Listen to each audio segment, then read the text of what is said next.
Assalamu alaikum wa rahmatullahi ta'ala wa barakatu. ‘Yan uwa barkanmu da sake saduwa a cikin darasinmu na yau. Sunana Faruk Tech. Kamar yadda kuka sani muna kawo muku wannan darasussuka ne daga wannan makaranta mai albarka Jamil Chiroma College of Science and Technology, wanda muke zaune a opposite AA Rano Airport Road. Darasinmu na yau za mu koyi yadda za ku rage wayoyinku shan data.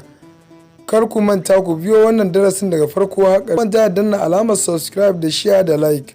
Mun gode. Abinda za ku fara yi sai ku shiga kan applications ɗinku kamar haka, sai ku nemo setting kamar yadda kuka gani ga setting ɗina nan, sai mu taɓa wannan alamar setting ɗin. In muka shiga sai mu shiga wannan connections ɗin. In muka shiga connections sai mu je data usage ɗin nan.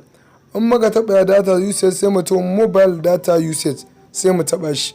So in muka shiga gashi nan muka yi ƙasa ga application ɗin da duk suke sha min data nan a cikin wayata. So sai mu duba wani application ne fi mana shan data a cikin nan.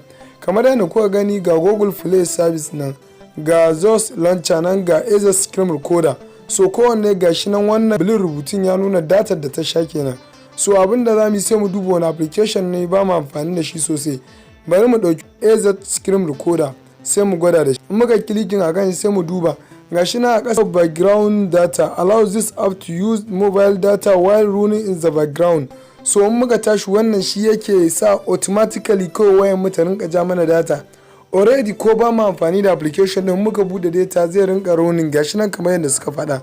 To sai mu danna wannan alamar domin mu kashe wannan shan data da yake mana. Sai mu taɓa haka kun ga har na ƙasan ma ya kashe. In ya sha data sai dai in mun yi clicking a cikin shi za mu yi amfani da shi. So ta haka ne duk in muka bi wa'innan application din kowanne muka duba wanda ba mu amfani da shi sai mu shiga sai mu rage mai shan data kamar yadda muka yi gwada da na farkon nan. Kamar misali duk ga su Bitmate nan idan ba za mu yi amfani da su ba sai mu yi switch off din shi mu kashe. So ta haka ne za mu rage wayoyin mu shan data. So kar ku manta in kun gama kallon bidiyon nan ku daure ku danna min alamar subscribe da share da like ga wa'inda suka fara ziyartar wannan channel mai albarka.